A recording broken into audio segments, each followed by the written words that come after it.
The Levelland and Lubbock mass UFO sightings, Texas' most mysterious encounters.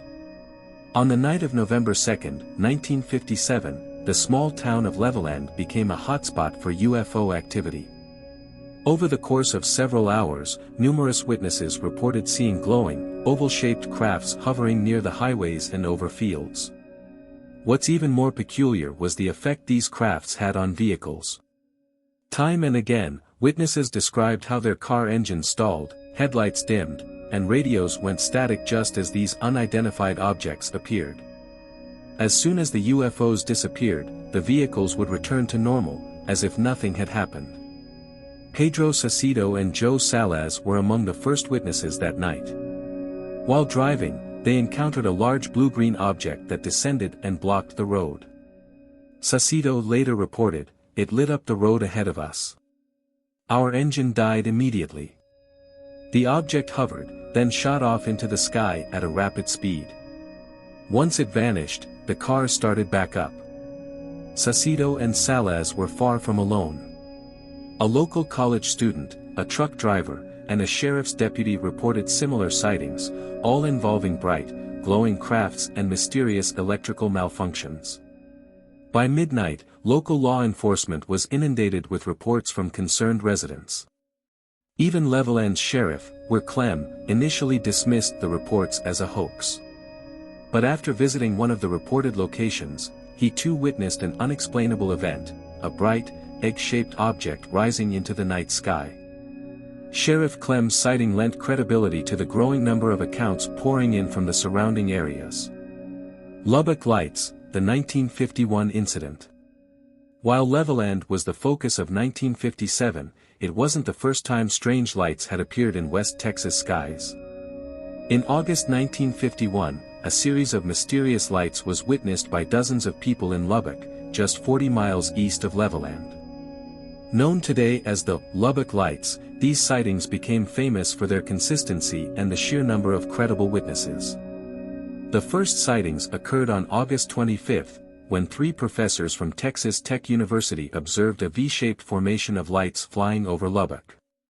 Over the next several weeks, hundreds of residents reported seeing the same lights, with the formations appearing in the sky multiple nights in a row.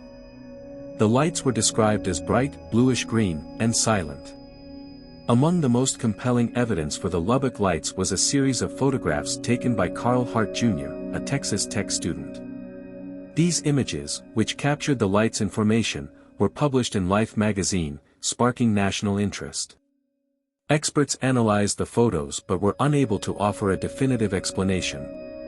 Some scientists speculated that the lights were simply migratory birds reflecting city lights, but this theory never fully accounted for the behavior and speed of the lights. The Lubbock Lights remain a mystery to this day, with many UFO researchers suggesting that the sightings could be linked to the Levelland incidents. With public interest in UFOs reaching a peak during the 1950s, the U.S. government launched official investigations into unexplained phenomena, the most famous of which was Project Blue Book.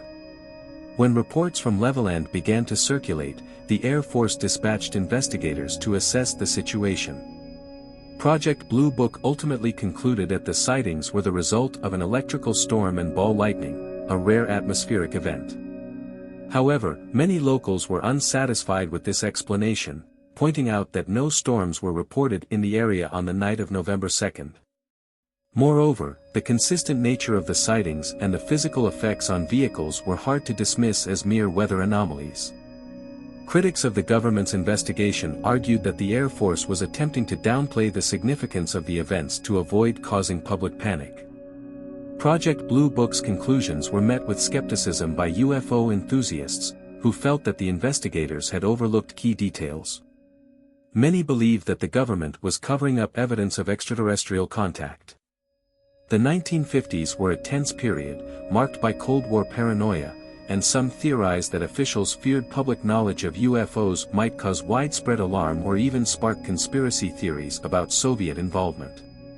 The Levelland and Lubbock sightings have become legendary within the UFO community, not only for their mysterious nature but also for the large number of witnesses involved. These mass sightings offered a rare instance where civilians, law enforcement, and even scientists reported seeing the same unexplained objects, lending credibility to the events. Even decades later, researchers continue to study both cases, drawing connections between the Levelland and Lubbock incidents and other similar sightings around the world. Some UFO theorists speculate that the two events may represent a larger pattern of extraterrestrial activity in the region. Whether it was an extraterrestrial reconnaissance mission or some kind of government experiment remains unclear. Both the Levelland and Lubbock cases stand out due to the physical evidence, or at least, the effect the UFOs had on vehicles and the environment. Unlike many UFO sightings, which rely solely on eyewitness testimony, the Levelland events involved real-world consequences like engine failure and electrical interference, making the case harder to dismiss outright. To this day, the Levelland and Lubbock UFO sightings are regarded as two of the most credible incidents in UFO history. Though skeptics continue to offer explanations ranging from ball lightning to secret military tests, those who witnessed the events remain convinced that what they saw was something far beyond human understanding. For UFO enthusiasts, Levelland and Lubbock represent the possibility that we may not be alone, and that our closest encounters with extraterrestrial life may have already taken place, right here, in the heart of Texas.